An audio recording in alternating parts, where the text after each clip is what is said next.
Welcome back to a new episode of the Scaling Podcast. I'm your host, Aaron Harper, and today we have a really special guest. Andrew and I have been best friends for nearly 20 years. He's in my wedding. We have countless memories together. We get to share what it's like to build a friendship, build a relationship, maintain that relationship for 20 years, and then his vantage point with me as we've grown Rolling Suds. By that point, you were already like reorienting yourself to like, okay, wait a second. It's not like just about me. Like it's about these people that I get to follow me and like follow my vision. I don't want to like let them down. Andrew has been a key part of me developing strategy in Rolling Suds, helping me build a personal brand that enhances and builds Rolling Suds, and really just as an advisor as we've gone through building this company. You are really going to love this episode, so make sure you stick around till the end.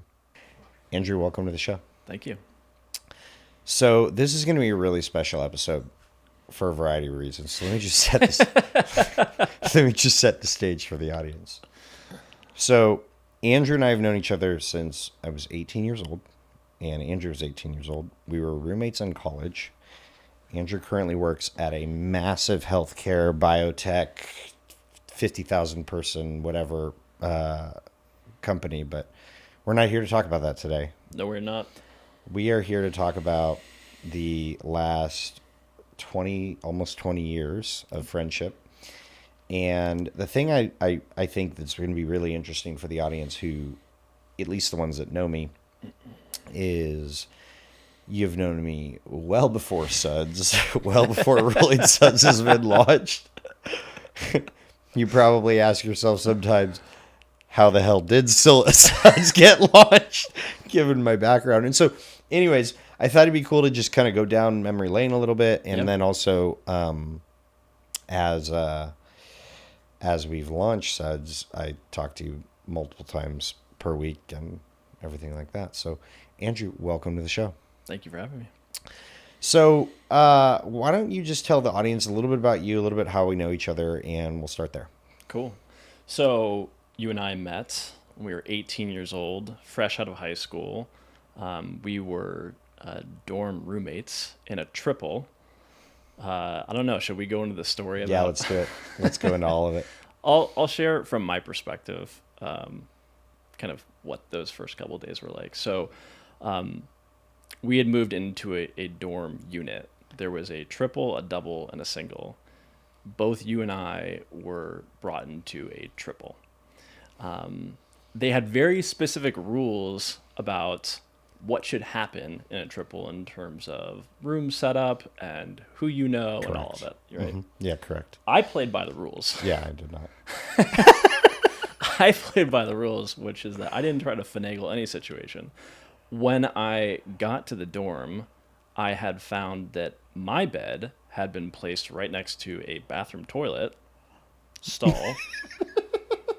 The beds were not supposed to be moved. So that was one thing. And the second thing is that I was going to be living with not only you, but some guy that you had just been traveling in Europe with for the summer, Sean, who you knew from high school. Uh-huh. So you had already like broken the rules from like day one of which I met you. And you were pretty stubborn, and I guess we don't need to go into all of it, but you were pretty stubborn and I was pretty stubborn. And so immediately we butt heads. Mm-hmm. But pretty quickly, I think we understood each other. Yeah. As two degenerates. Two 18-year-olds in Santa Barbara trying to figure it out.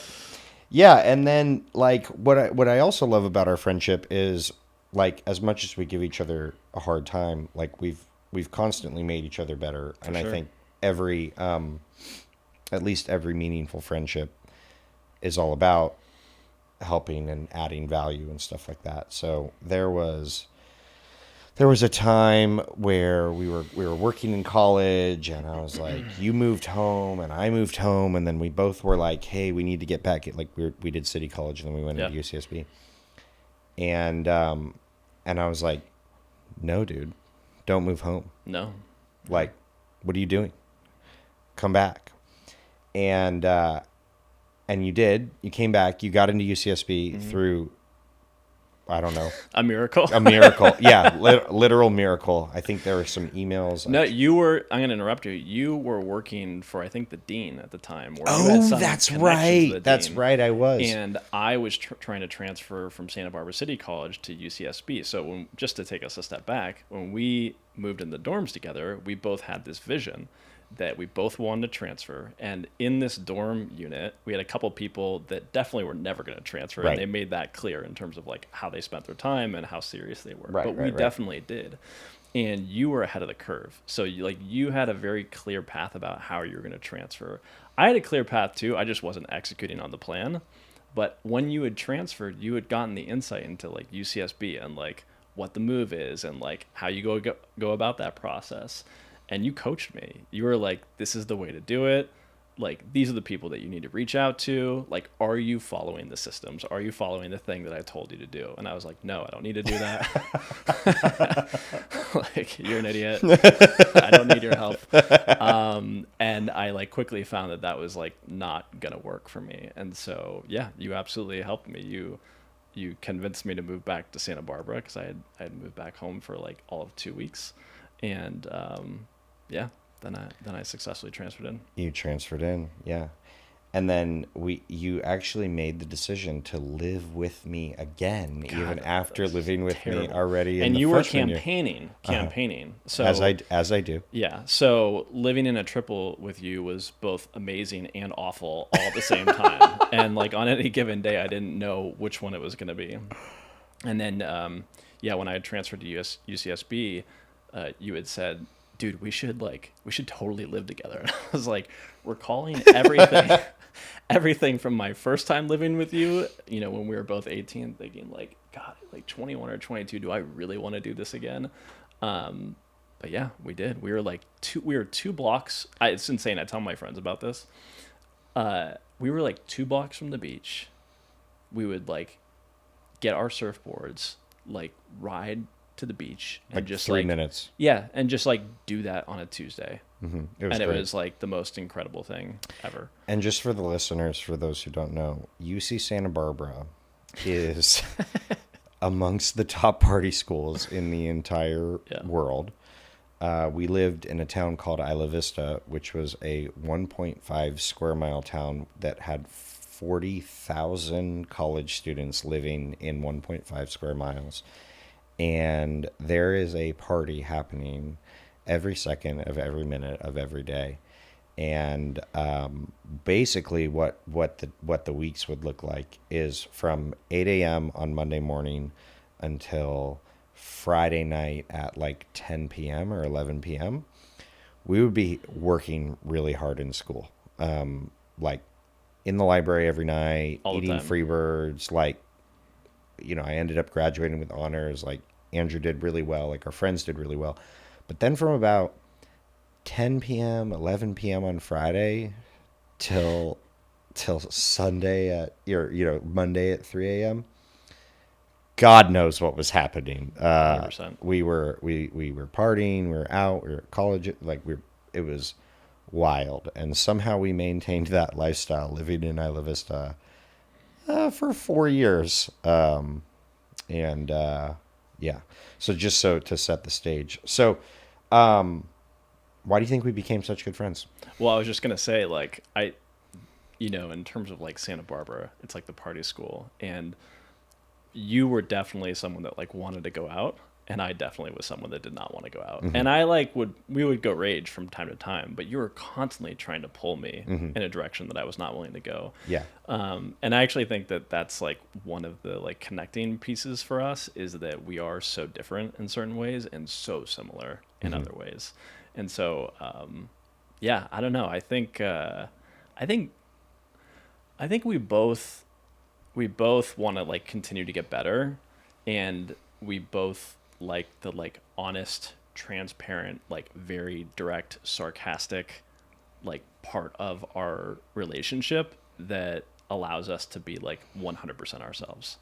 So at least for me, I think that's like one of the like pieces of glue that have like kept us together, because like every phase is different, right? Like in college, like we were like going through a huge like growth period in terms of like who we wanted to be Yeah. and like what was important to us. And like in our 20s and our 30s, like those are very distinct chapters. And like I think if you're able to grow with someone, that shows like a commitment to like the relationship, but also it like exposes like a shared value system and shared principles, especially when we get to this age where it's like you're really putting a foundation in place to grow Yeah. into the future.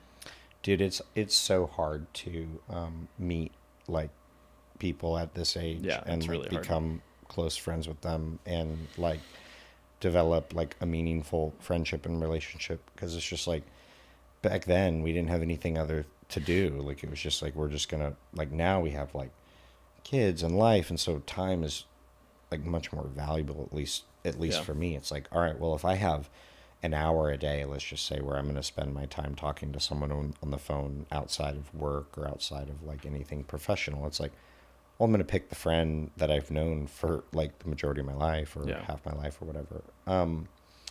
So the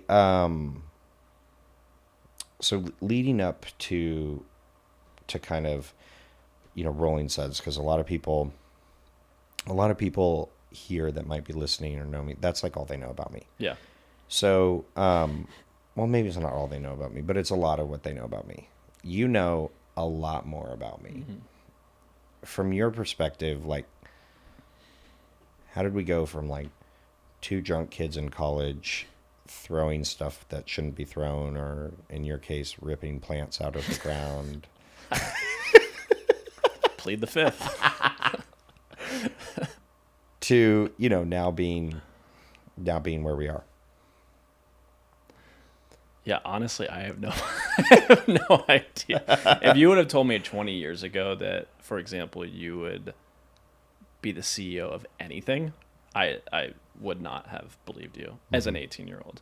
But I think, at least from my perspective about you, those signs started to like show themselves like very early on in your life. So we didn't know each other in high school, but what was really clear by the time you were 18 is that you had an ability to like ideate on a vision and get people to follow. And when they followed, like good things would happen or terrible. It really depended. But like not many people I know have that that ability to connect with humans so quickly, and to share a vision of the world that like people can get excited about. And one of the examples that like I think about pretty regularly is the what was it, the Digital Film Festival? Oh yeah, Santa Barbara Digital Film Festival. Yeah, so I'm pretty sure you like started that. It was the first one. And I mean, when I think back to college and I think about like a film festival, like not on like the top 10 things that are of any interest to me, like Right. whatsoever. Right. But you were hell bent on getting to LA and joining the film industry and being an agent, all this stuff that I don't care about at all. I was like, cool, man, sounds great.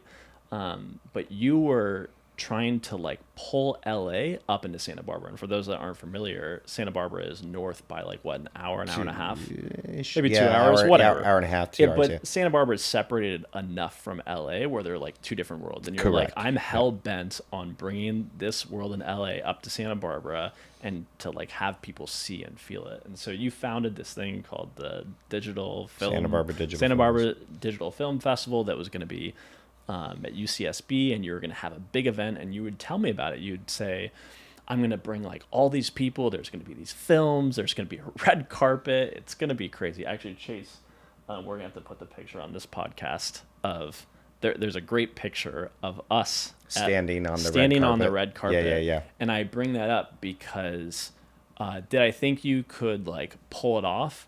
Like, yes. But did I think you could like pull it off in a way that people got excited about? I like didn't know. I didn't have like I had no idea. But you had been talking about this for like months and months and months and saying, I'm calling this person, I'm calling that person. I'm like, dude, that's fine. I just want to go surf. And like, are we gonna get a burrito tonight? Like that's where my head was. But you were in that, and you were also thinking about the future. And next thing you know, there's like hundreds of people that are showing up for this film festival. There is a red carpet, just like you said, and we're 21 or 22 or something like that.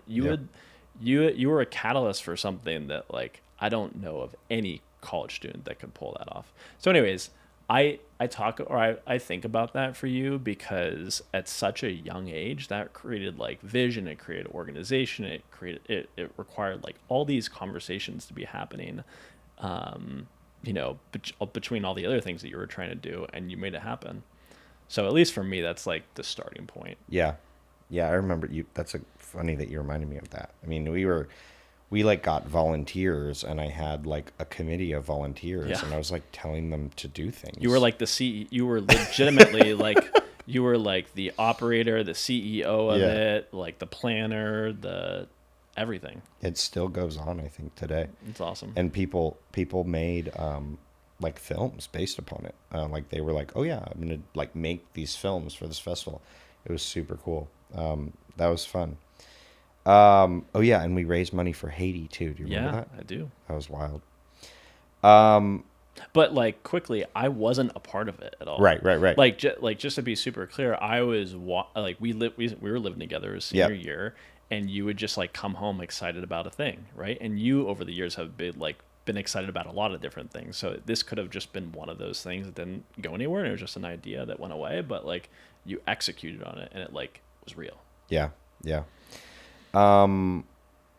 So as we've kind of like grown up and gone from 18 to almost now 38, Damn near 40. damn near 40, really close, dangerously close to 40. There was a period of time where we weren't talking. Yeah. And a lot of that was, it was a period of time in my life where things got pretty dark. I've shared about it a little bit with people, but I was not like in my right mind. I took like a long break from life in a lot of ways. And then we reconnected in 2018 during that time. I don't think a lot of friendships make it through things like that. Definitely not. And I think it's inevitable that hard things, I said this recently, like hard things make people harder and stronger and tougher. And I think our relationship, that did happen there. So what's your perspective on that time? Yeah. I mean, that sucked. That period sucked. And talking about being stubborn in that part of your life, you were pretty stubborn. And I had a line, right? I had a line that I felt like once that got crossed from a friendship perspective, I had to pump the brakes and create some like boundaries. And it was really sad. I mean, you were like my best friend, and like we were talking all the time, but yeah, just had to put it on pause. Yeah. For a couple of years. Yeah. And to be fair for the audience, most people in my life had to put it on pause. Yeah. That was over 10 years ago, and thank God for, being in a much better spot now. Yeah. But what was it like coming back in 2018 and seeing and reconnecting? Yeah, well, I mean, I guess I won't go into all the details in terms of that, in terms of my experience there. But, we knew each other in a very specific context, which was college, which are like really formative years where you're not just having fun, but you're exchanging ideas and you're putting flags in the ground. And you're saying, this is where I want to go with my life. And, by the end of college, we had both grown a lot. But I thought you were headed to Los Angeles, and you were in Los Angeles. You were working. But I was kind of convinced that that's exactly what was going to happen. And so when we had connected when we had connected in 2018, your life looks so different. I mean, it looks so different than, where I left you or where we left each other in terms of our connection, our friendship. But it was exciting. I came out to visit. Actually, Chase and I came out to visit. You were kind of right by the airport in Nashville. You had bought a home. I was like, what the hell? He's already bought a home. This is incredible. And you have a job? What? You have a job? People are paying you money for things. People like trust you to be like consistent and all this kind of stuff. Show up. Yeah, and it was just yeah, it was pretty incredible. And you hadn't just kind of created a new life. You hadn't just, you know, purchased a home. You didn't just have a job. You'd actually found a partner. And I was pretty interested to see who this partner was going to be, especially knowing what you had just kind of been going through, right? The previous years. And so I met Sarah, and I think you guys were engaged by that point. We had literally just gotten engaged. Yep. Yeah. And she was awesome, like delightful, like so grounded, so like, I don't know, so chill. Yeah. And you guys just seemed to like really work together. And even though we had been out of contact for some time, I could tell that you were comfortable and that you could be yourself. And to me, that's like the gold mine in terms of like a connection. So yeah. Yeah. It's pretty awesome. I have no idea how I got so lucky. I have no idea. Nobody knows how. I still don't know. Nobody like, knows you've how. Done amazing things and all, but like, like punching way above you. She is way better looking than I am. She is way smarter than me. I've always been good in sales, I guess. Yeah. So that's 2018. Just got engaged to Sarah, and you know, you've made the conscious decision since then, which we really appreciate. Obviously, we've got a really busy life and stuff, but coming out here every single year, Yeah. which is why you're here now. Yep. And that has allowed you to be close with the kids, see them grow up. I mean, Murray was literally like yesterday. He was like, "I don't want Andrew to leave. You can go to the grocery store, but Andrew can't. He needs to stay here." Sarah's like, "Andrew can make his own decisions." And I was like crying. I was like, "Oh my God." Yeah. So yeah, let's get in a little bit into like kind of the business side of things, because you and I both started watching Alex Hormozy around like 2022-ish timeline. You remember that? Something like that. Yeah. It was like then, because I was still working. I remember I was working, and then I was like, I'm not ready to start a business yet, and I stopped watching him for a little while, you know. But we were both watching him. What's it been like seeing kind of go from like employee to entrepreneur? Like you knew what my life was like then, and you know what are your thoughts? Yeah. Well, you know, I've worked in, this is not about me, but I think it might help folks understand my perspective. Yeah, so no, I'd worked in, up until that point, 2 different professional environments. I'd worked at a startup where I was employee number 60 or something like that, and we grew to 600, and it was founder led, it was VC funded, and we were going after a huge TAM, like, I mean, billions and billions of dollars. And I had kind of witnessed risk where a founder had put everything on the line, everything, and I just saw the stress that he was under for years as we grew from like 60 when I joined 60 employees to 700 employees. And then I have also been in an organization where there's 100,000 employees. That's where I currently am. And those are just 2 really different worlds. And so when you were talking about being an entrepreneur, I continued to think about my startup days.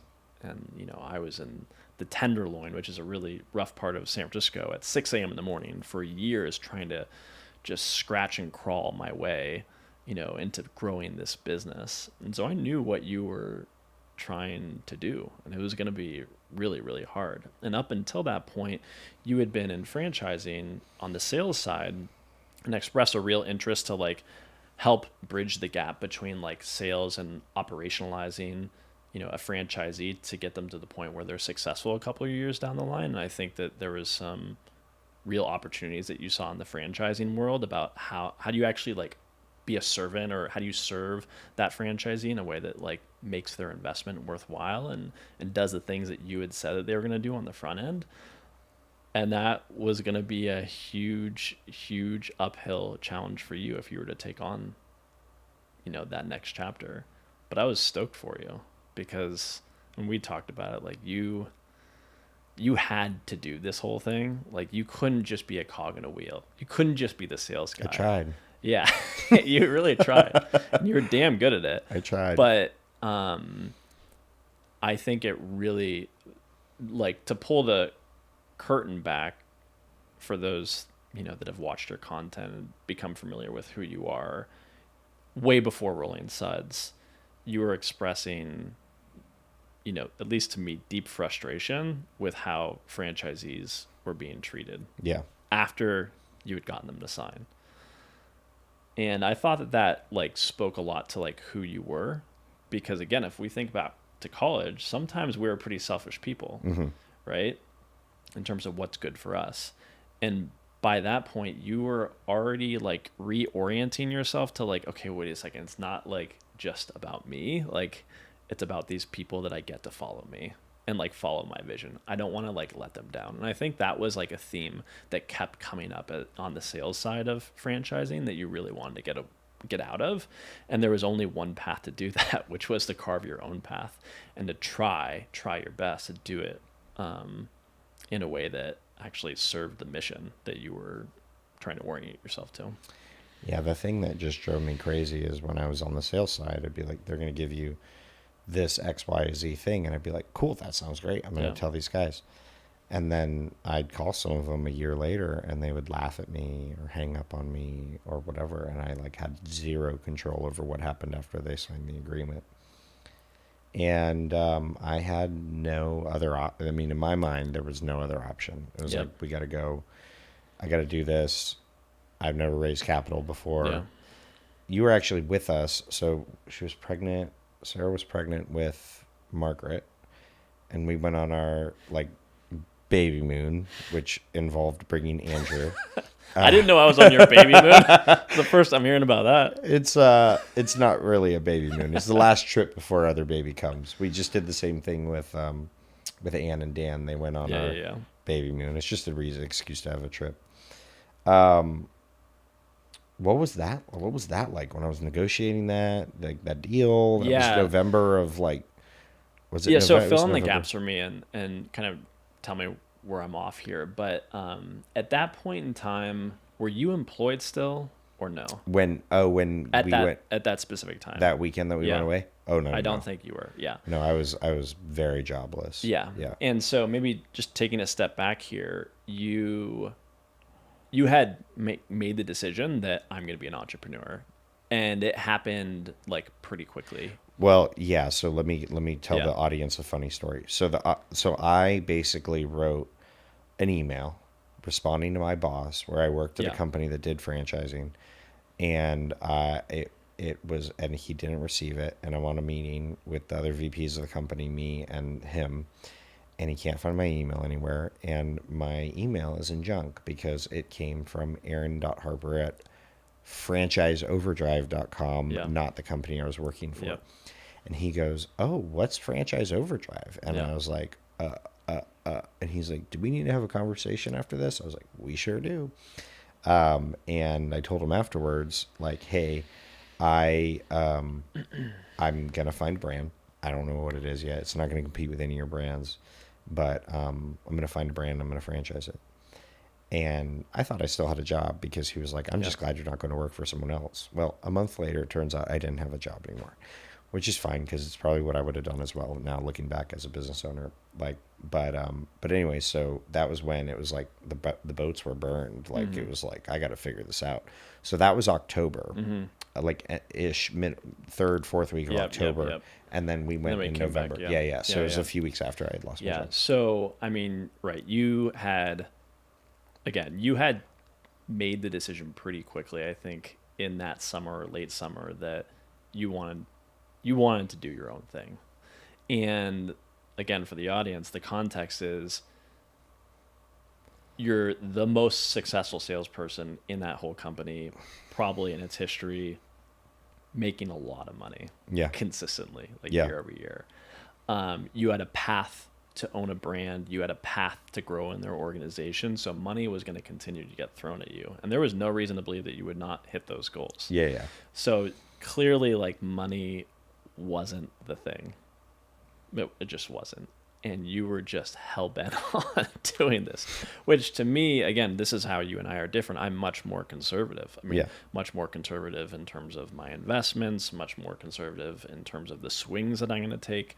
I mean, you and I, well, I have, I think, a handful of friends at this point that are founders in very different industries. And yeah, you're just one of those guys. You're going to take a big old swing, even if you can't like guarantee the future. So going to that trip in North Carolina,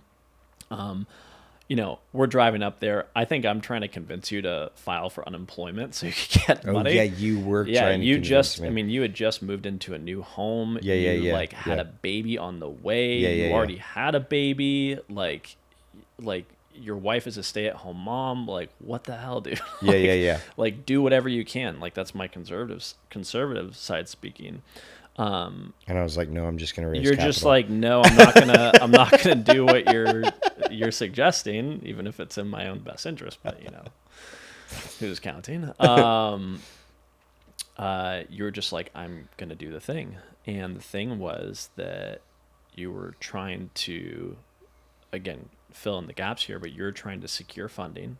So you're trying to secure investors to believe in your vision.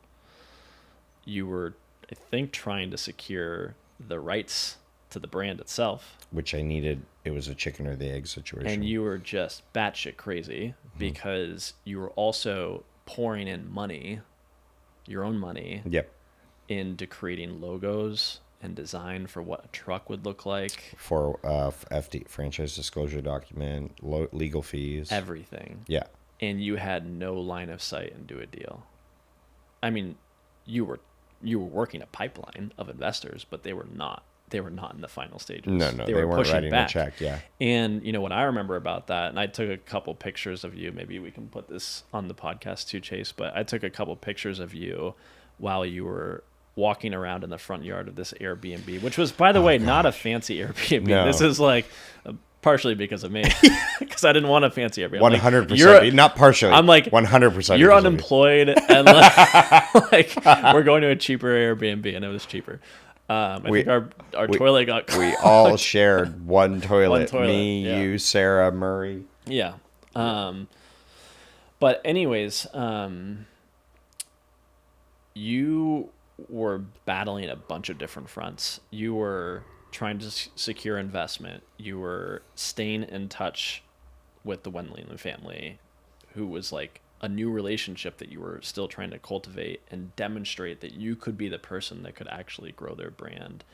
And the thing that I think that we both sometimes forget, or at least me, you probably have PTSD from it, is you're like, I need to learn how to like run a company before I'm running a company, and I don't know any of this. Mm-hmm.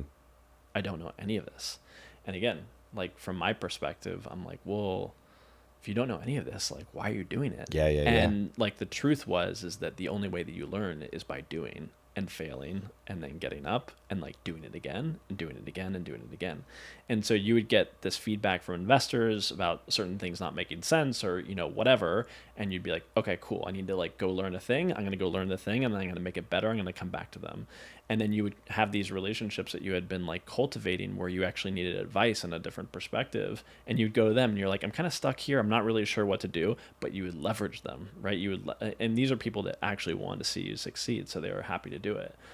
So even within like a few week period when we were together, you trying to like close this deal either in October when I came back in, I think it was December when you're getting closer to the deal being closed, you were learning at such a fast pace. It was like insane to me. You went from individual contributor, employee, highest sales person in the company to like an entrepreneur. Like it was nothing. I mean, it was hard. It for sure was hard, but your learning curve and the pace at which you like got yourself up to speed at each like milestone was like pretty impressive.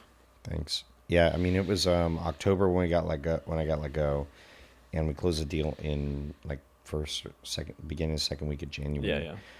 So, yeah, I mean I had to figure out how to raise capital. I didn't know, and then I had to figure out like everyone had their own self-interest in mind during that time, so I had to like navigate that. It was like for anyone listening, like raising capital is miserable. Like it's just very difficult. It's very hard. Everyone questions you. You have to really believe in the number that you choose from a valuation But it's standpoint. not just that. I mean, yes, that's all true. But so I work in the San Francisco Bay Area where there's VCs and hedge funds and founders of all different levels. And what you learn when you're out there for long enough is there are like sharks in the water. Oh yeah. There are sharks. There's more sharks Eh, than non-sharks. yeah. Yeah. And they do not all want you to succeed. Yeah. And maybe they want you to succeed, but they want to succeed more, right? They want a bigger piece of the pie and do less of the work. And so that was also something that you were navigating. Not that anyone had any like ill intention or anything, but these are people with 10, 20, 30 years of experience on the investor side of Yeah. franchising. Yeah. They just knew how to play the game better than you. Well, they knew the game. I didn't even know the 100%. game. Like You- I didn't you even did know. not know the game. You did not know the game, which made it all the more crazy. And then what's crazy, and this is for anyone listening that's like thinking about raising capital, like there's nothing I could have read online. Like I Nothing. tried. I Nothing. tried. Trust me. I was like, oh yeah, let me learn about it. And there's like so many different types of deal terms in an operating agreement that and AI didn't exist at that point. And like to try to like figure out like how a deal structure should look.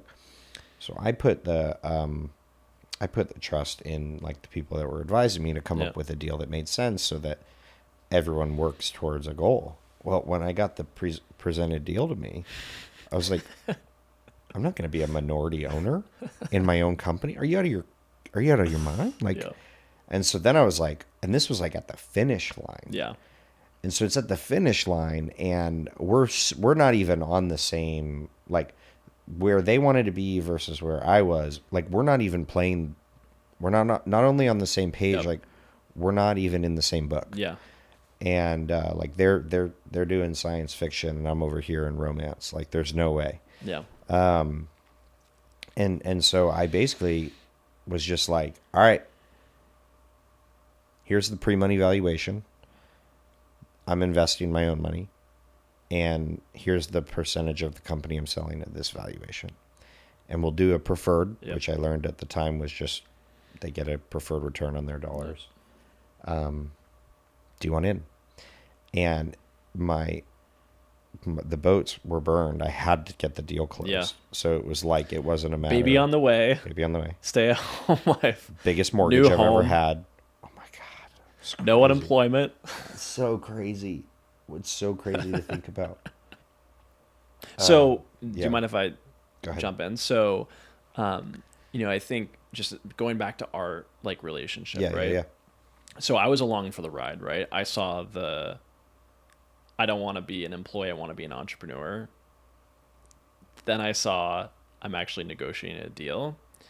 And if we think about, again, my experience here for a second, I'm watching, VCs provide funding to founders. And the founder would get like 10%, 15%, 20%. And then, at exit after multiple rounds of, funding, A, B, C, D, E, F round of funding, they're diluted down big time. So Yeah. they're pumped if they're getting 5% because again, we're talking about $1 billion, $2 billion, $10 billion exits.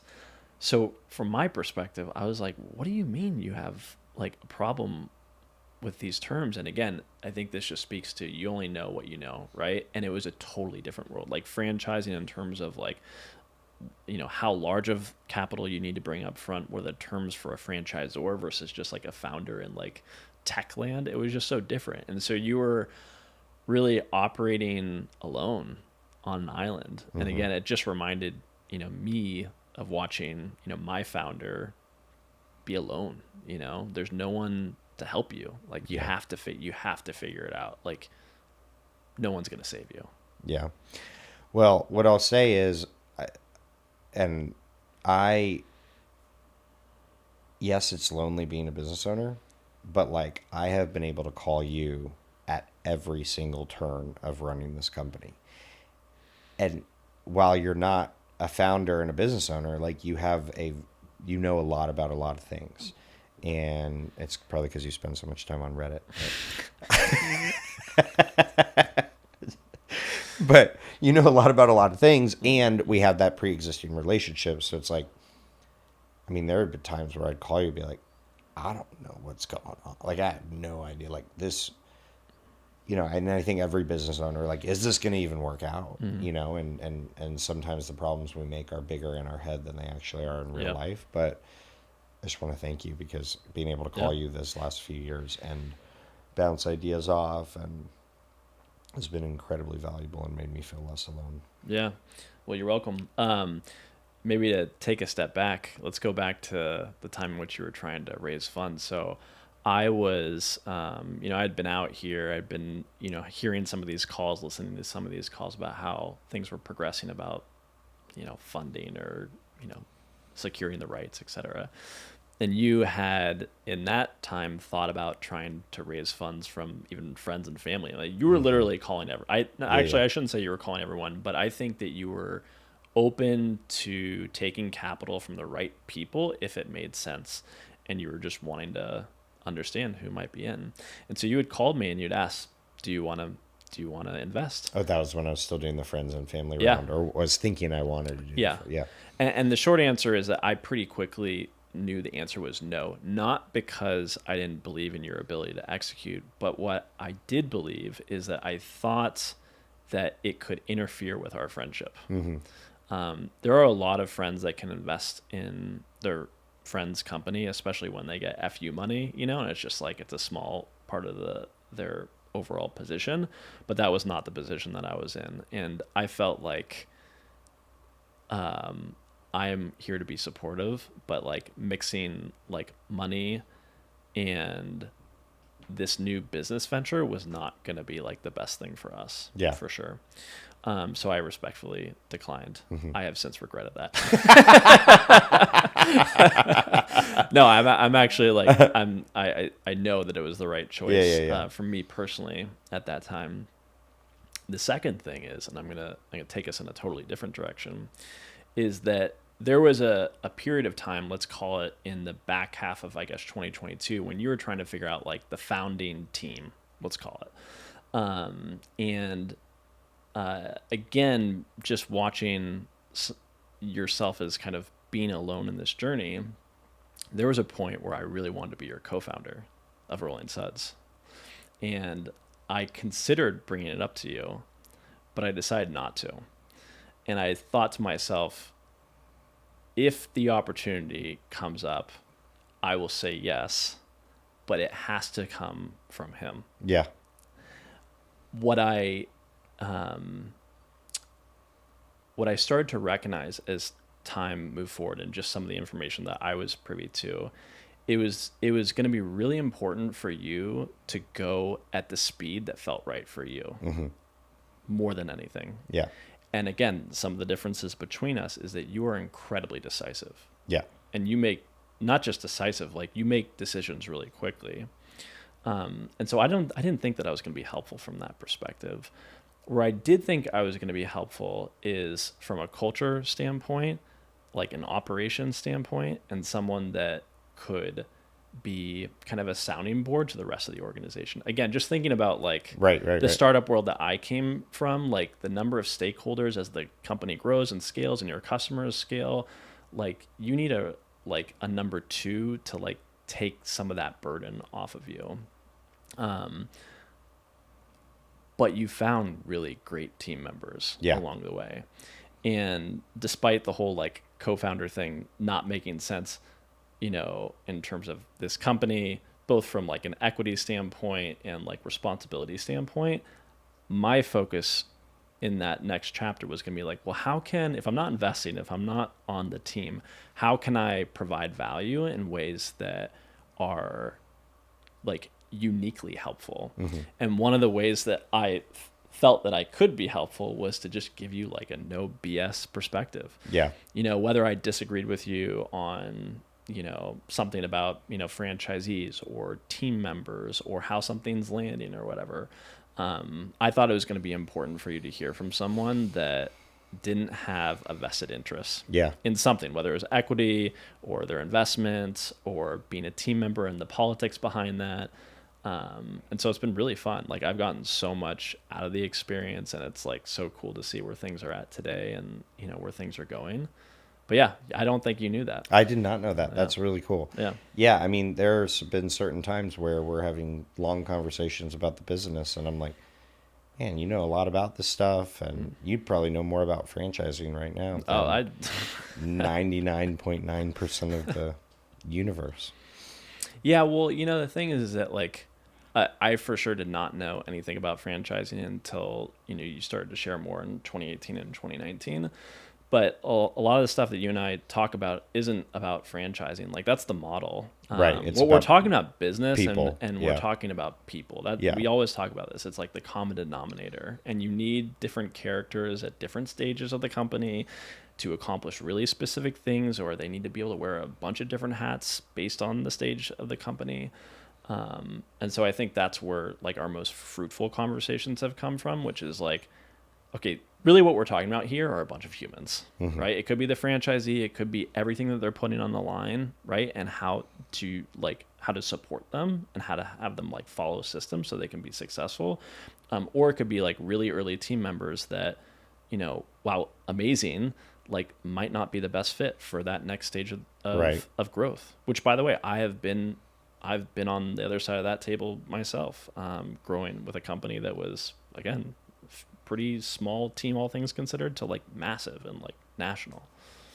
After now seeing me go through kind of the putting all the chips on the table, and how do you feel like you would have done if you were involved as a founder or co-founder? In terms of Rolling Suds? Just in general, seeing what I've gone through, like how do you feel like you would have done? Yeah, it's a good question. I mean, again, your appetite for risk is much greater than me. If we're talking about Rolling Suds, I think I always knew who I wanted to be. Mm-hmm. And I've never wanted to be like the CEO Mm-hmm. or like the founder. Like that was not interesting to me. Where I wanted to be strategically and tactically involved in like certain decisions, not a lot of decisions, but like very specific decisions that were pivot points. And so I have no idea, like, I mean, because like when we think about Rolling Suds, what are you guys now at, like 300 units or something like that? 320, yeah. 320 units. And I think like most brands don't make even to 100 units. Yeah, like it's like 14% make it to 100. Yeah. So I mean, like the average brand probably takes, for the ones that actually get to 300 units, many years to do that, and you've done it in a pretty compressed amount of time. So I don't know, man. Like honestly, like at any given week, a lot of decisions get made that would have taken me a longer time to make those decisions. Yeah. I think the interesting thing about it is not so much, this is probably going to sound like counterintuitive, but in the early stages, I think, of a company, there are certain decisions that are hugely important in terms of the future of the company. But what's, in my opinion, really important is having like a group of people that you like doing the work with, that you trust, because it gets really lonely. Yep. Especially as you grow, and you become more isolated.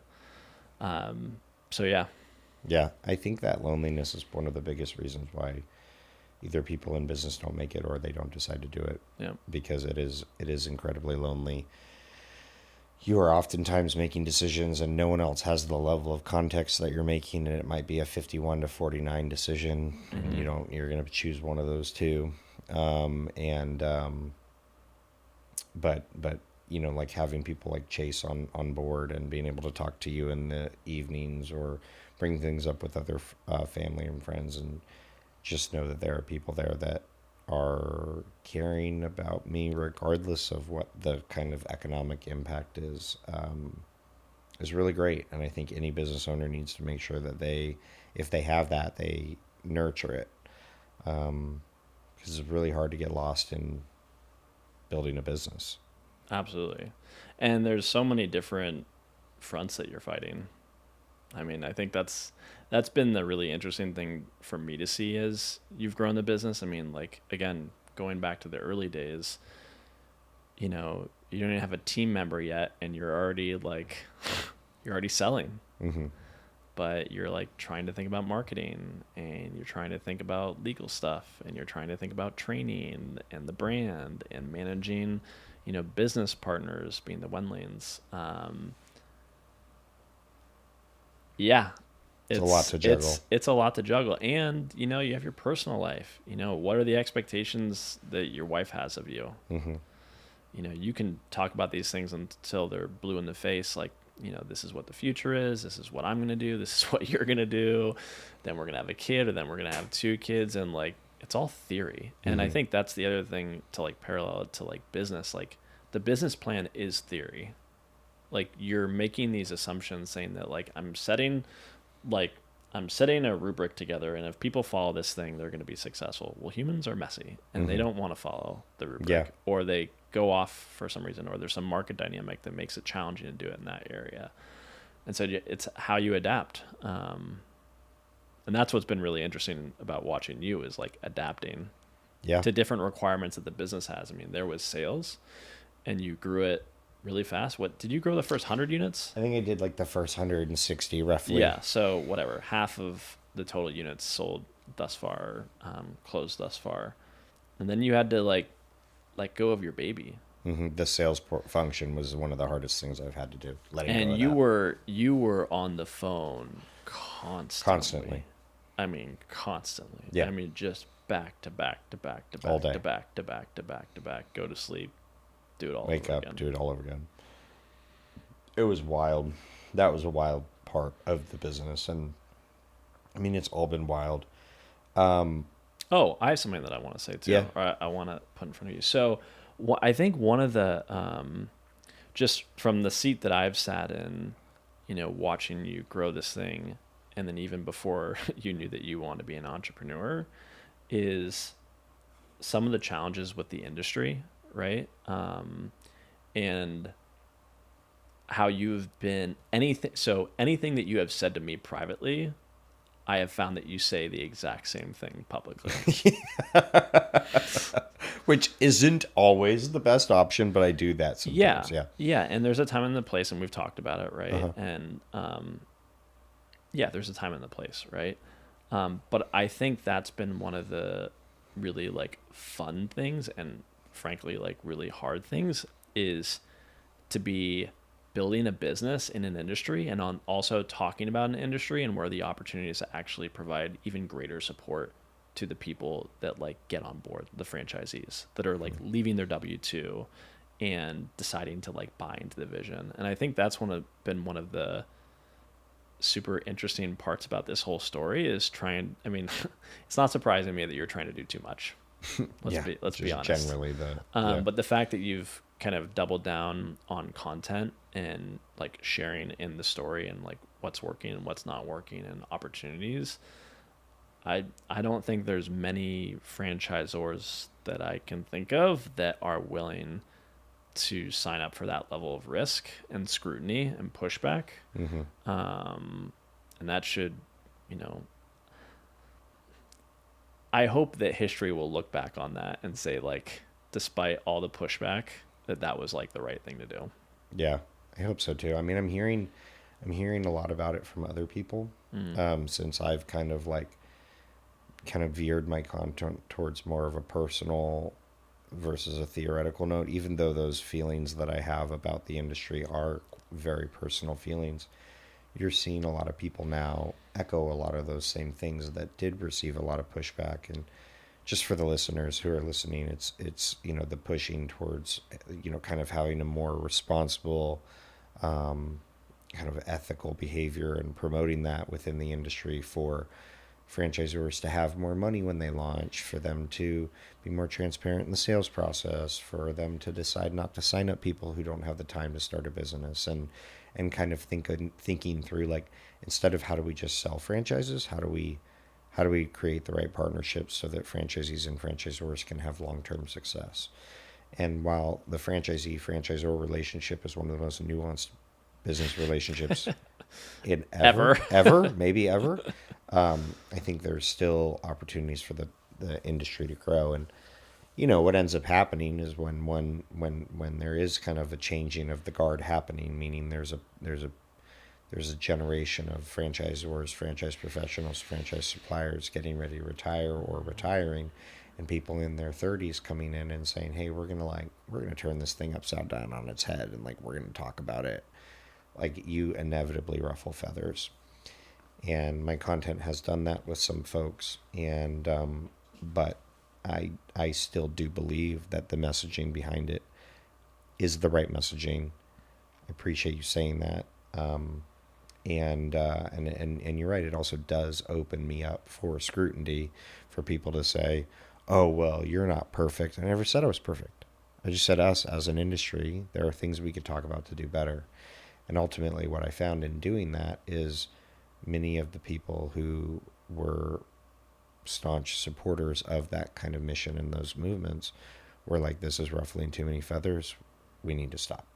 And so I put my head down, focused on building a C-suite to support my franchise owners, and give them the tools that they need to be successful. So much that in April of last year, I was still doing the sales, which is wild to think about. That was literally only 14, It's like, 5, seems 15 like three months lifetimes ago. ago. It was, yeah, like I feel like 10 years ago.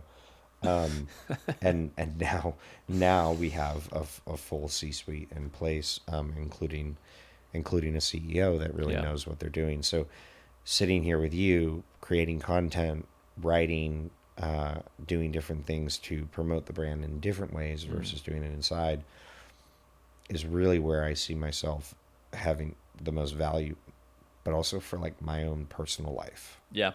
Um, Well, I so, think it's interesting because I think especially the younger generation, and I would include us millennials in that, but particularly Gen Z, they seem to be much less interested in a brand, forget about franchising, but like a corporate entity connecting with them in the ways that our generation was used to being connected with. Like, that they really are looking for relatable, authentic experiences or authentic people that just so happen to be connected with a brand. I mean, that's why I think like influencers have taken totally. off in terms of their stories, and then they'll talk about like insert brand here, right? And I think I personally think of franchising as like a very stale and boring industry that Mm-hmm. has like very little appeal, and yet there's this strong desire for 30 something men and women to leave their W-2s to start their own thing.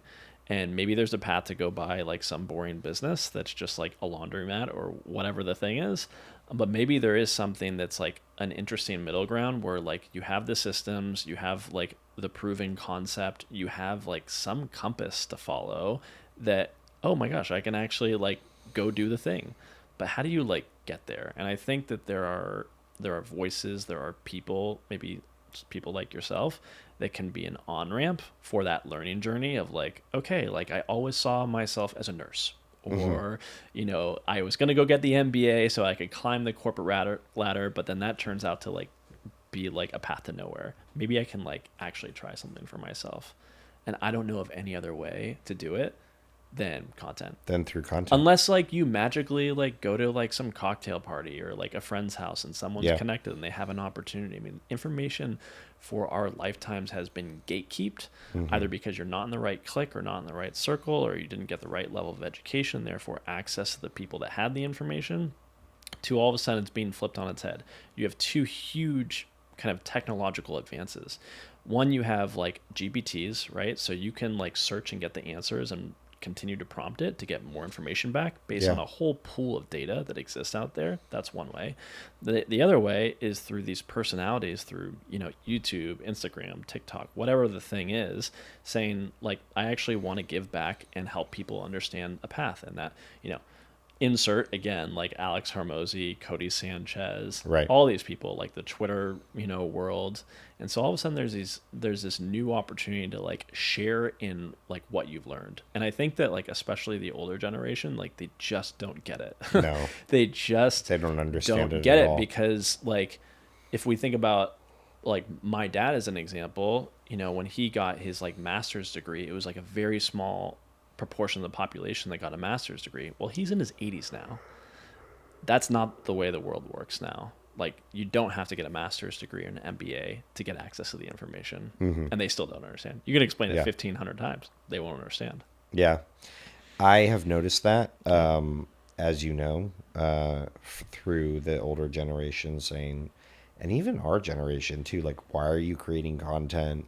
You need to create things more about Rolling Suds. This needs to be the Rolling Suds show. And I try to explain to them, I'm like, if I'm standing on screen all day long saying, buy Rolling Suds, let me tell you about Rolling Suds, let me Yeah. tell you about how we support franchisees, Yeah, buy yeah. Rolling Suds, no one's going to listen.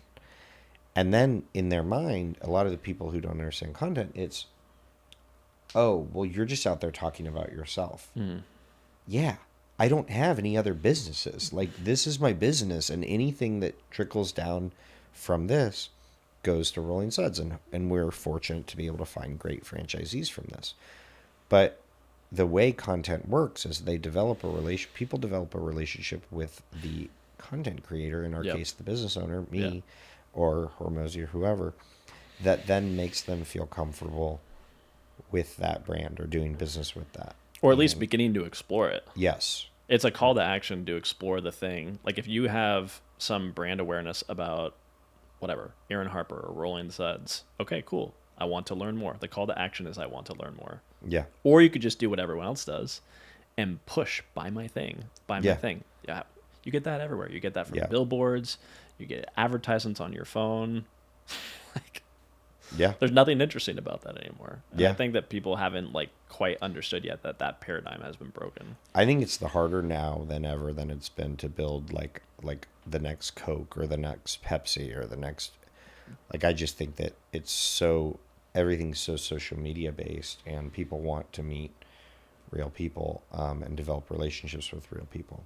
But let's pretend, sorry to interrupt, but let's pretend for a moment that maybe someone that doesn't understand content is sitting and watching this right now, and they're like, okay, that's great and everything, but I still disagree with the strategy. Perhaps what would be helpful for them to understand again, or just recall, is that you still have everything on the line Oh yeah, for this business to be successful. totally. I mean, it's not like you cashed out. No, 100% not the case. not at all. Like the business, and in this case the franchisees being profitable, is the most important thing. 100%. So whatever like lever you're going to pull on, or whatever responsibility you're going to unload, like e.g. hiring a CEO that has some experience building brands, Yeah. if that's the thing that's going to make the business and therefore the franchisee successful, that's the thing that you should be doing. That Correct. is the fiduciary responsibility That is my that you responsibility. should be doing. Yeah. And if there is another lever to pull on that's new and innovative, that potentially is an on-ramp for people to learn more about, how do you actually get into franchising, or what is this whole thing about Rolling Suds? Like, I firmly believe you should be doing that. Now, Yeah. tactically, like how you do it and what the content is and what the cadence is and what you're talking about, or this conversation, or whatever, all that can be like debated.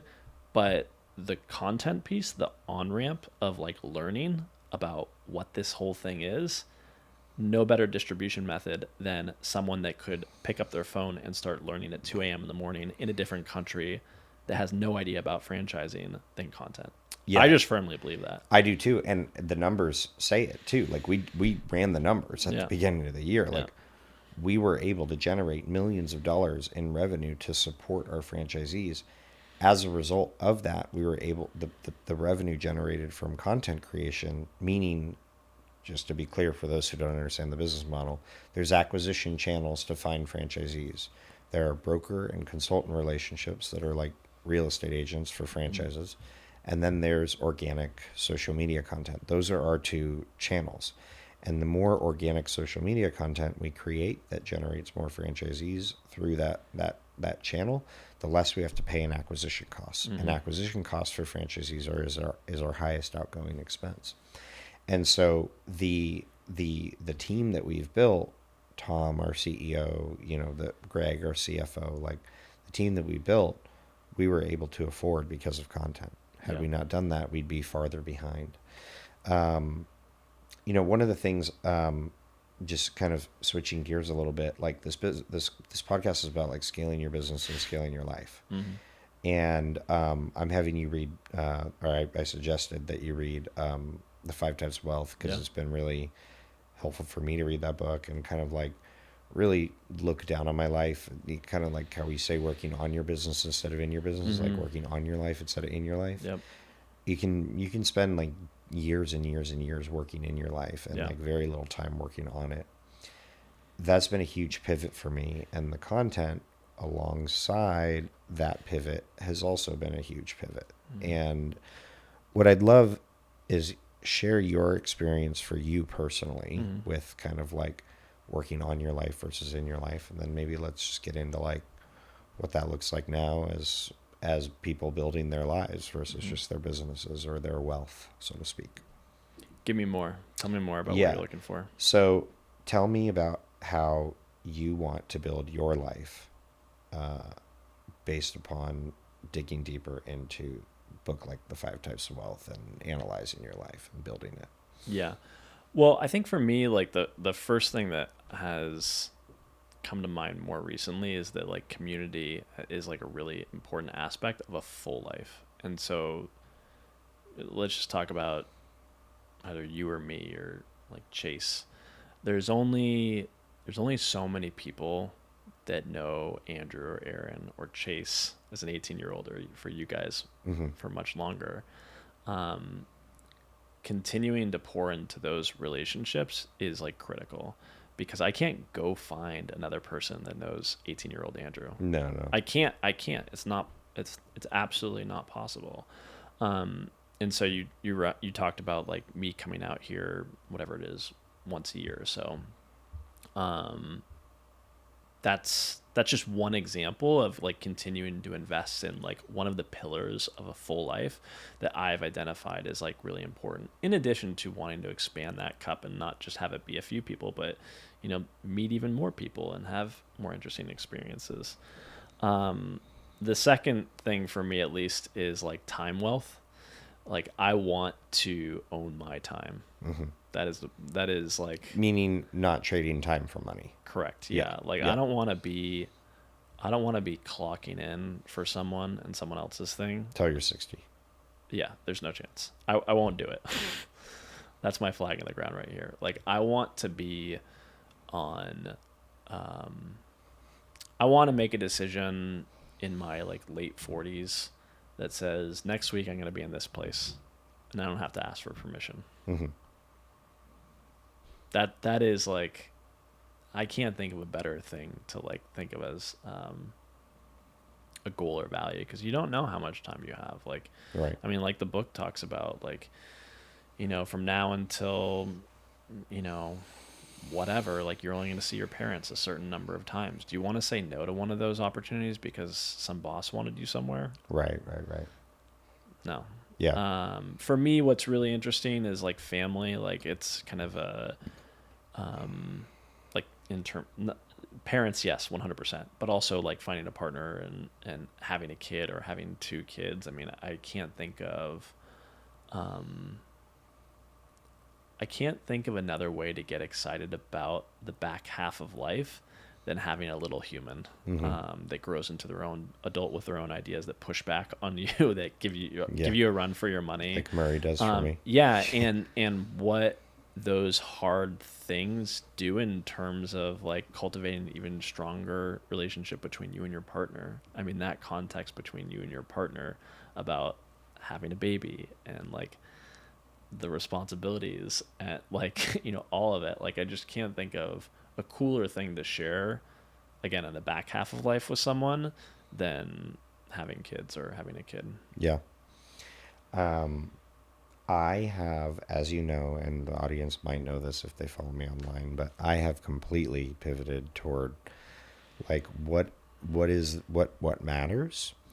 And like if I look back on the last, let's just say till really since I got into franchising, let's just use that as the beginning point. Like I've been able to increase the value of my net worth or whatever every year since then. And every time I'm like chasing some number, or in before I started this business, salary or whatever, like I get to that point, and then there's always a larger, there's always just a bigger number, a bigger goal. And so many entrepreneurs, they launch a business and then they launch another business and then they launch another business. And I've said this before, like you really only need one $10 million company. Yeah. Or like that, and like that's it. Yeah. And you certainly only need one $100 million company. Yeah. And Rolling Suds there's a path for Rolling Suds to get to $1 billion, like in system-wide sales, and like I see it, it's possible. And so I read this thing recently, like Alex Hormozy says, like the definition of wealth is like an incremental dollar is not going to like change the way you behave in life. Yeah. Like it's not going to change your, and I didn't cash out for Rolling Suds. Like I'm still the majority shareholder. Yeah. Like everything is still on the line to yeah. make this work. So what I found is that launching, like every time I grow as a person, my business grows. And without me growing as a person, my business can't grow. Yeah. And at a certain point, the founder shouldn't be the one to take, like I was never going to be the one to take it from 300 units to 600 units. But very little in my life is going to change whether the company is worth what it is currently worth versus what it might be worth 3 years from now. Yeah. And so if that's true, then what actions do I need to take today to like enjoy where we've come? And so that's why I'm doing things like, hey, like let's plan a guys trip. Hey, let's like, figure out a way to do more things together. Yeah. Hey, let's like Sarah and the kids plan a ski trip next year. Like, yeah. How do I like invest in these other elements of my life, which truly like long term are going to have a higher return on investment? Yeah. Like they just are, like in terms of the quality of my life. Yeah. Yeah. I've more recently come around to this concept too, where I think about, like, for example, having a partner and wanting to have kids. Do you wait to travel with that partner before the kids, or do you do as much travel as humanly possible before the kids? Much. And again, the way that I used to think about this, it was just very different. It's like, well, there's a money thing, there's all this other kind of stuff, but the truth is that you like that time, that pre-kid time go away, or before. Let me say it again. Before you have kids, that time you'll never have. Yeah. Really, again. Yeah. You won't. It's a finite amount of time to go like live life to the fullest. And yeah,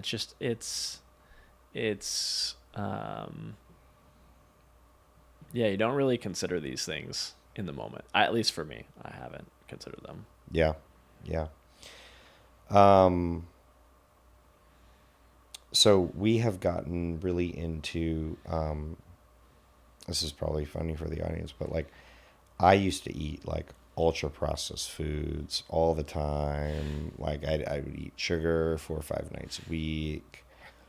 And since October of last year, since the last time you were in Nashville, I will never forget. I'm looking at the Jenny's ice cream that I'm about to eat. I'm like, what the fuck is guargo? Like we dug into like, what is this stuff what are all the ingredients? Why are there 47 ingredients in this ice cream? Like, what is this stuff? And really since then, like a lot's changed in terms of, for me personally, like I'm eating better. I'm like, I know what I'm putting in my body. We're tracking macros and helping each other do that. A recent development. A recent, like very recent, like 18 days ago recent. But kind of understanding oh, you and me were eating like 5,000 calories a day probably. Like we're healthy, like in terms of we're lifting, we're going to the gym, but like the fuel we're putting in our body is like much more than we're expending on a daily basis. So you've been doing this a while. Not the macro piece, but nutrition. Yeah. And now I'm doing it. I feel a lot better. But that's so weird. I don't know why you were still wrong. Better. You were still wrong. No, but it's been great for me to be stubborn as hell along the way. I mean, you're really glossing over this right now for the audience. I mean, I was like, no, I'm not going to do that. No, I'm not going to do that. No, what, you want me to not have ice cream with my son? Like, I'm not going to do that either. I'm not going to do that. Wait, even if it means you're like health? Nope, not going to do it. Not going to do that. I'm not willing to like give up on like my joy because you want me to change my diet or what I put in my body. Yep, not going to do it. Not a movable person. Yep. Kicking and screaming. Like a 5-year-old. As the CEO of a very large franchise brand. No, legitimately. I mean, you're someone, again, this is why we love you and why you also drive us crazy. You're just really stubborn. I mean, you have an idea and you won't come off that idea until I decide. Until you decide. But sometimes I think, to your credit, Aaron, you do look for input on all sides. And I think, again, for like the audience that doesn't know this about you, I would say your closest friends and the people that you would say you love the most, the one thing that they have in common is they will call you out on your bullshit. Oh yeah, totally. As soon as possible. And totally. No one is capitulating to whatever you're saying. I mean, you'll say the thing, but the challenge is that we know how good you are at like selling and pitching a vision, even if that vision is the best, which you've had a lot of things that we've all signed up for and have benefited from. But you do listen. Particularly to those people that are pushing back, to your credit, and you don't just ignore it, even though you will give the stiff arm. Yeah, my wife says, when I tell you to do something, you actually listen and you change, which is refreshing because most people don't. I was like, yeah, but you just have to tell me, because sometimes she doesn't tell me, and I'm like, why don't you just tell me? I would have just done the thing differently. Like, just give me the feedback, and then I'll just like adjust. But no, I appreciate you saying that. Yeah. I have a question for you. Yeah. How have you learned to take feedback about Rolling Suds, and kind of recognize the emotion of it because it's calling your baby ugly, right? And how you're doing things wrong, which again, it's not one thing that you're doing, especially at the beginning, you were doing 1,000 things. Yeah. How have you learned to detach yourself from the emotional response, which again, for the audience, I think used to be harder for you in a pre-entrepreneur world. Yeah. And to say like, okay, they're giving the feedback based on what they're seeing, like boots on the ground, or what they're seeing zoomed out that maybe I can't see because I'm so tunnel vision. First, I had to emotionally detach from the business. And the more emotion you have tied up in business, the harder it is to do business. And Rolling Suds, as it has grown, became another limb that I grew that was like part of my existence. And just in the last like 3 to 4 months, I've had to figure out how to like metaphorically like sever the limb and like still stand.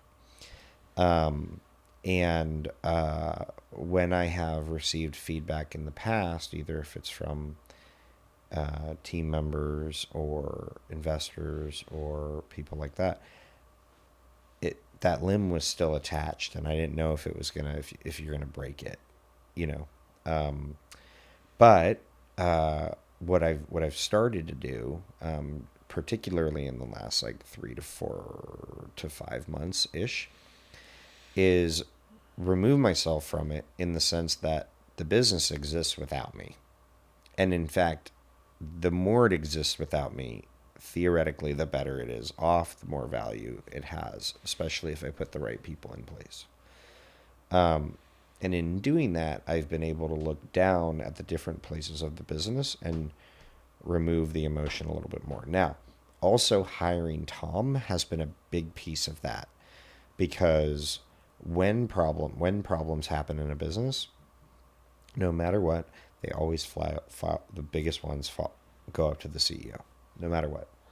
And so while I had picked great people for the functions of brand president and CFO and all these different things, it was still like, oh, hey, like we're going to need to make a change on the leadership team. And like, it needs to happen like actually a week ago. And like now I'm spending 10 days on this decision.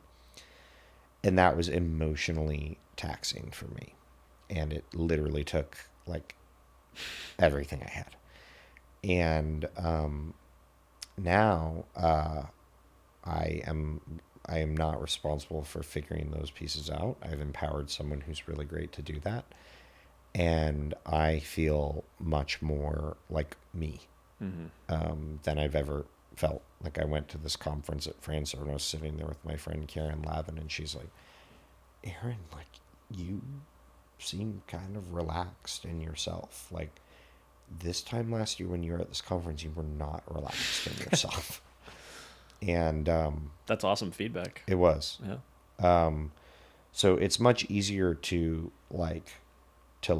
take the feedback when you've got the people in place and you can deploy the resources necessary. Also, like I've just learned that I really need to spend as much time in my life doing the things that give me energy and that I enjoy. And going into this next like chapter, it's not I'm going to go start another business so I can get back on the hamster wheel and start changing. Or I'm going to go find another brand so that I can just like do this and do this and do this. It's like, how do I invest in these other pieces of my life so that I, as a human, can become stronger, better? And that's required me like redefining my success of what good looks like. Because as you know, it's always been like, it's this number of units. It's this percentage of our franchisees are crushing it. Like this percent of like that's all. It's always been very numbers driven. It's a lot more like, how much time did I spend with my family today? Or like, how much time did I spend on the phone talking to friends who care about me? So I think it's just about putting the right people in the right place to do the thing, versus like when I used to take feedback, I had to do all the things. Yeah. And it was like, I got to prioritize 4,000 things today. Yeah. And I'm not sure where this goes. Does that answer your question? It does answer my question. So like, I want to think about the conversations that you and I have privately, or I want to bring the audience into that conversation. So like one of the things that we talk about a lot is like, how are you going to make the franchisees like as successful as possible? Yeah. Recognizing that they as operators are the ones that need to execute on the day to day.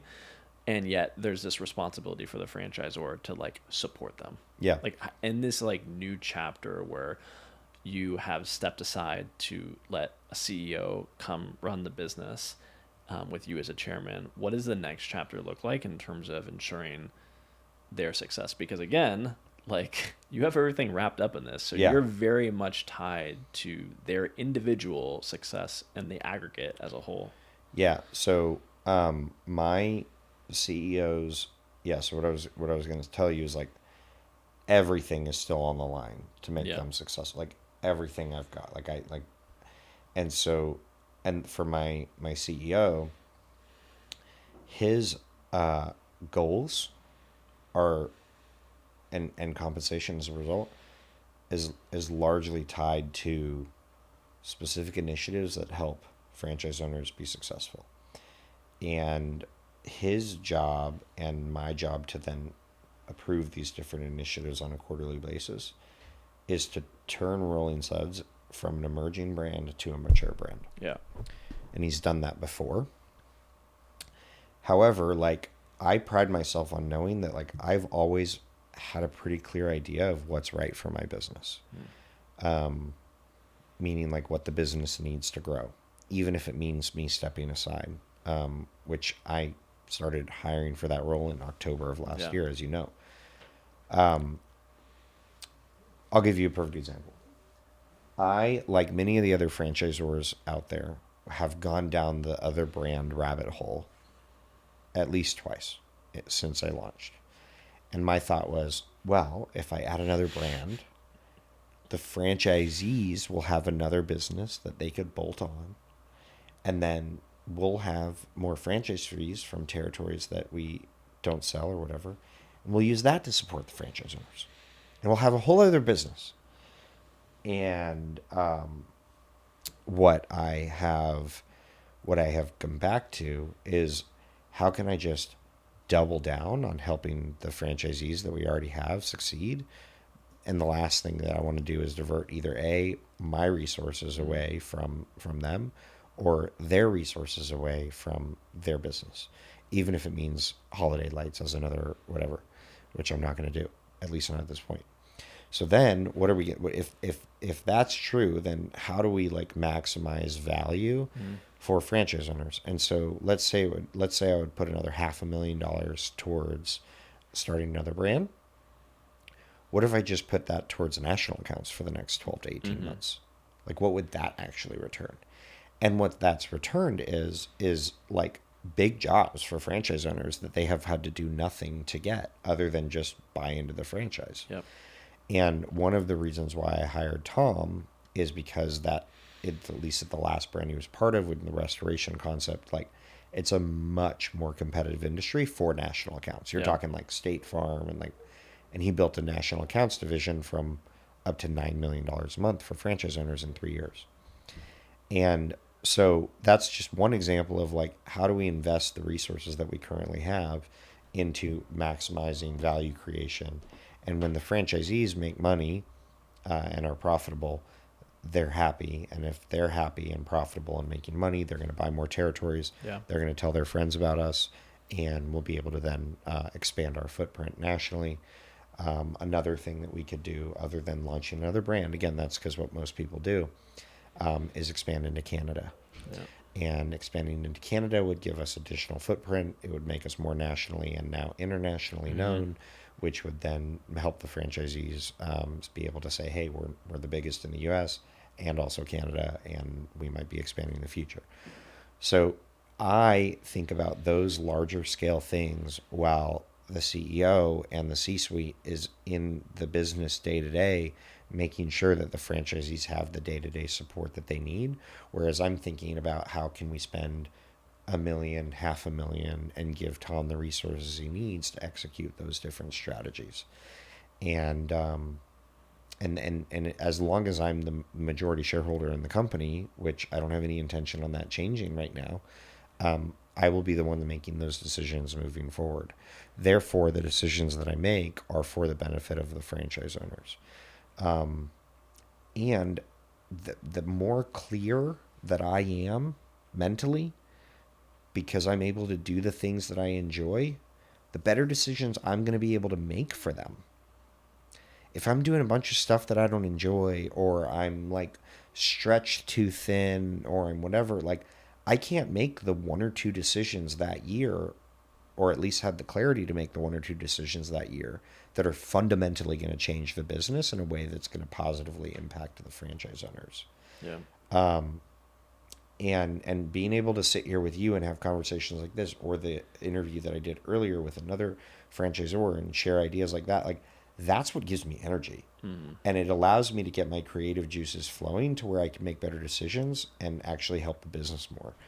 And so it's funny because like the scariest things in business, which is like letting go of like these big functions, actually allow the business to grow in a way that it wasn't able to before. Yeah. It's interesting, again, putting my startup hat on, back in the day, I would sometimes wonder, what is like my CEO and founder like doing with all his time? Like if I think about my day, I'm in the office at 6 a.m. I'm here till sometimes 7, 8, 9 p.m. Right? Like it's an all day thing, just one thing after the other, just But like the truth was is that like as a 23-year-old, that was my value. There was a task to be done, and like it was my job to be busy to get the thing done so that the customer in this case could have the experience of our product that they wanted to. Like very clear, it is a role, right?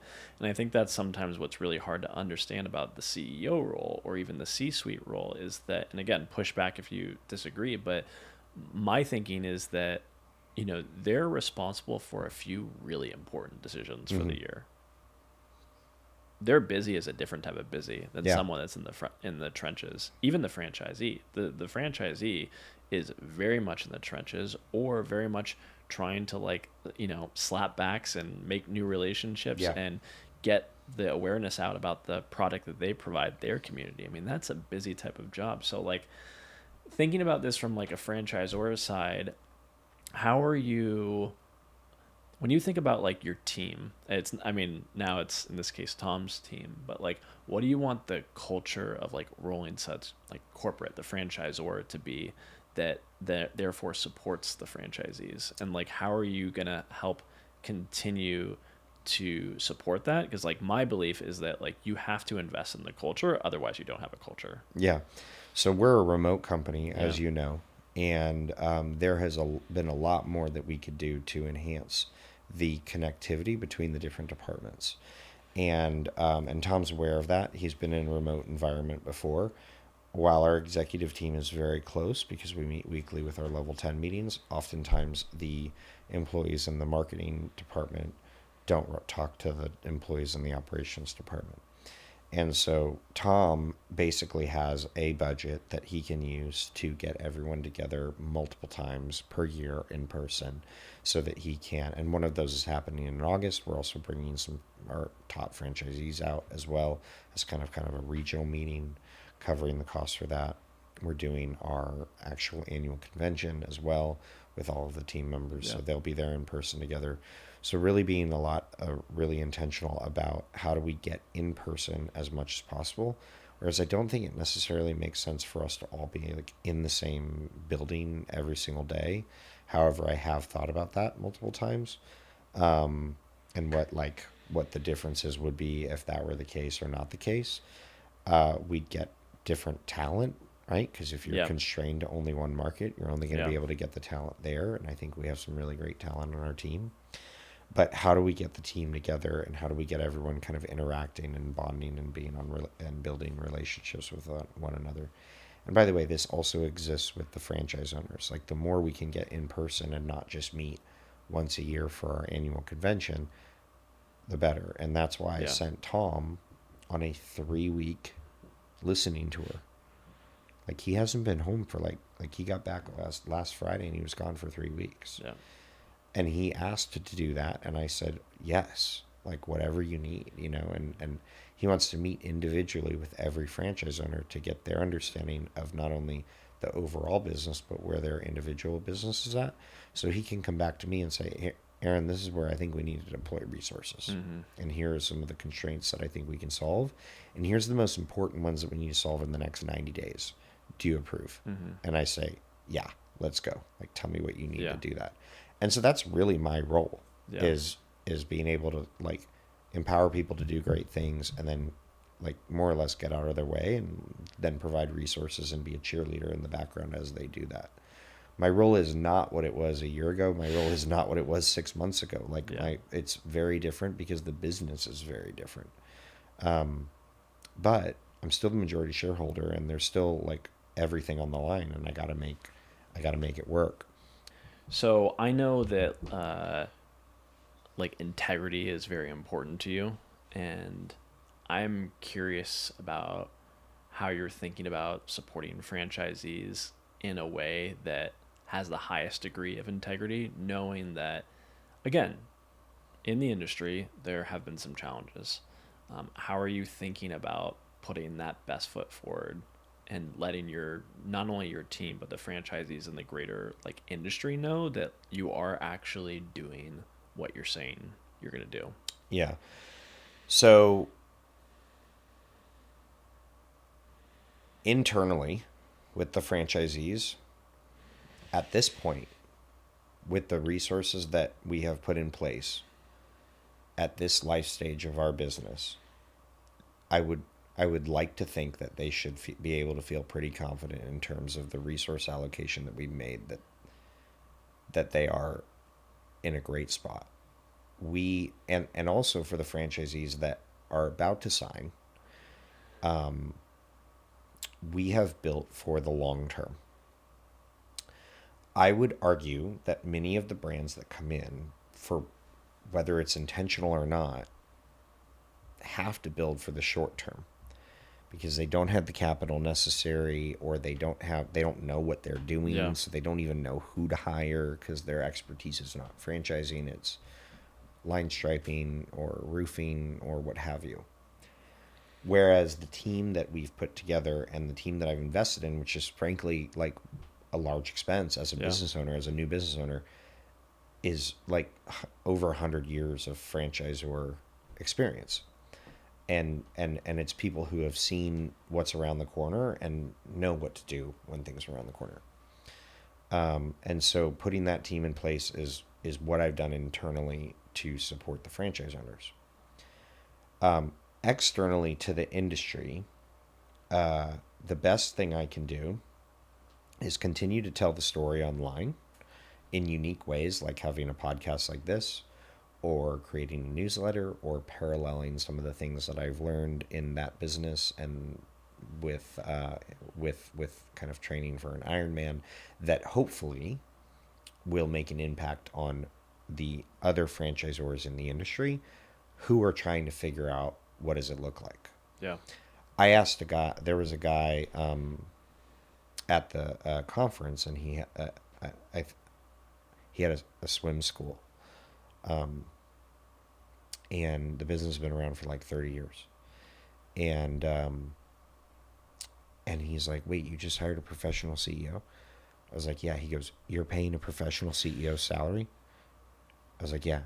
And a CFO, and a CMO, and a CDO, and a VP of operations. I was like, we have over 23 team members at the company. And he was like, so what's your payroll? And I told him, and he was like, and I was like, yeah, but I'm building a $100, $200, $300 million company. Like, but that's not the way that most franchisors think. Yeah. And unfortunately, that's just the standard. Yeah. And so there's a bunch of ideas I have for like the industry as a whole, but really where it starts is those emerging franchisors that want to franchise their business. Because if they do a bad job and they don't know what to do, or they don't have enough money, then you're just adding to the problem. Yeah. Right? So if I can create educational content that helps them know what they do need to do, Mm-hmm. who they need to hire, when they need to hire them by, how much capital they should raise in their seed round or their pre-seed round, their seed. Like, think about franchising. Like, what if it was like approached as like a legitimate like venture capital / like private equity? There's like true funds that want to invest and build. That doesn't exist. It's so fragmented that any Joe Schmo can go start a franchise tomorrow. They can pay $20,000 and get an FTD and start a franchise tomorrow. What's the statistic? How many brands start each year and how many fail? Oh, this is so sad. All right, so around 200 franchisors every year decide to file an FTD. And define a franchisor for people that don't know what it is. Someone who says, I'm going to sell my model to an existing franchise, to a new franchise owner who's going to replicate that model in their market to become a franchisee. They're going to be given the playbook. They're going to pay a royalty and an upfront fee in order to own that business. They own 100% of the business, but they're agreeing to following the processes and procedures of that business. So a franchisor typically starts as the power washer who decides they're going to be a franchisor. Yep. Those businesses are incredibly different businesses, and typically you have to leave one to go start the other. And oftentimes the person who is really good at running the power washing business is not great at being a franchisor because it's a completely different business. And so that is where a lot of the issues stem from, is just the considerable lack of knowledge. Now, in our industry, that lack of knowledge is exploited, is the reality of it. Yeah. Like, give me $100,000 and I'll franchise your business. It's like, no, you just made a document that now says you're a franchise, but it doesn't, you don't have systems, you don't have people, you don't like, that is literally like, it's not even a seat at the table. Like you just made a document. And so there's a lot of money flowing to that kind of lower, I'm going to franchise your business. I'll sell franchises for you. I'll do this. I'll do that part of the industry. And until like something changes, that'll just keep happening. Yeah. And I'm not sure what that is. What I'm doing currently for the larger good of the industry, so to speak, is I'm just building a great brand. Yeah. And where I kind of, I would say, I don't want to say messed up, because I do think the things I was saying were valuable. What always has been the thing that I could do is build a great brand, and that would make a big impact on the industry. Telling people to do things differently when they've already done those things for the last 30 years and them getting mad about it and saying, I'm not going to do it, just created friction, which may or may not have been helpful. What it did allow me to do, which is where I think, again, like this is why I don't think I did anything wrong, is I was able to build an audience. While it's small, it's still in our franchise industry as someone who has influence in some way. And I've built a level of trust with that audience through the content that I put out that I can't put a price on that. No. Like I can't. And so if we build Suds to what it can be, which we are, and I have that influence, now it's like I've put my money where my mouth is, quite literally. And we have this great brand, and the franchisees that stuck through and built their companies internally also have this great opportunity to have this big pressure washing business with multiple trucks. And we get 2,000 trucks on the road, and we expand into Canada and these other places. Like, that's the greatest impact I can have on the industry. And that's the best thing that's for the franchisees as well. That's awesome. What do you see for this second half of the year for the business? So this second half of the year of the business, Tom is really getting his arms around what's going on.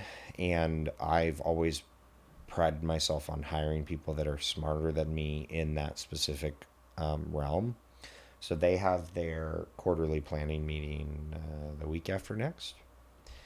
And Tom and I are meeting to discuss kind of what those like rocks are for him specifically. And he wants kind of my take on some things. But on the second half of the year, it's me to provide resources to the team that I've hired and let them do their jobs. Yeah. And also to take the time that I spent building this company, and in September, it'll be 3 years. So we're only 34 months into this thing. It's wild. Like we're not even 36. Like actually crazy. Yeah, and I didn't even acquire the company until January. I didn't even acquire the brand until January of 23. So, but September was when I met Brian, so I was pretty much fully invested since then. So let's just call it 2.5 years. But I've spent 2.5 years sacrificing time and energy that the business has needed in order to get away from other things in my life. And life comes in seasons if you let it. Or you could just stay in the same season forever and grind and grind and grind and have a multi-billion-dollar company. But that's not going to make any meaningful difference in my life versus 50 million or 100 million or 200 million. And if that's truly the case, then what are you chasing past a certain point? Yeah.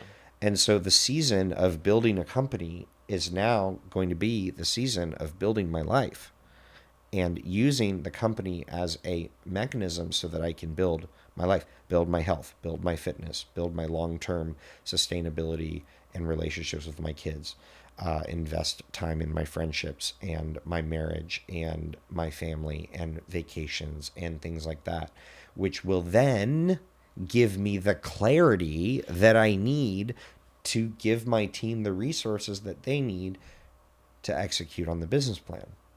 And it really, when you boil it down, it is like the business grows when I grow. So like, how can I actively help myself be a better human? And then the business will grow. Yeah. And it's not that the business is dependent on you to grow personally. No. It's for you to have the awareness that a new season is here, right? So Correct. like, just as an example, there was an awareness that took place, we won't say the time period, but within some period of time recently where you're like, I need to find someone to step into the CEO position because we're here for that next season. Mm-hmm. And the network, the franchisees need someone to step into that role. Yeah. Right. And the only way that was going to happen is for you to have like an aha moment. Yeah. And for you to actually like, again, like not only like let go of your baby that, again, we were talking about at the very beginning of this conversation, like you were putting thousands of dollars into a design concept before a deal had even been Tens of thousands. Yeah. Yeah, I didn't want to say that number, but like, yeah, like lots of money, you were yeah. putting a lot of money unemployed. You're using the only capital that you have Yep. to demonstrate to a group of investors and to potential business partners that you were serious. To go from there to like getting people to buy in, literally franchisees to buy in, to bringing in on a team, to continuing to find new team members to help it grow, to actually like letting go, those are like really distinct periods of growth. Like from knowing nothing to like knowing that I actually have to step away so that other people can take the reins to take the company into the like future. And I think that's what's so interesting is that, you know, you still have like so much financially tied into the success of this thing. And I think people that might be listening might think like, well, I don't understand. What do you mean you have to like invest in like your relationships? Don't we all want to? Or don't you want to invest in your health? Like, yeah, duh. Like all of us want to do that. But actually like you're stepping away so that someone can come in Yeah. and take it to the next phase. Correct. Yeah. Andrew, thanks for coming on. Thank you. It's been great. It's been fun.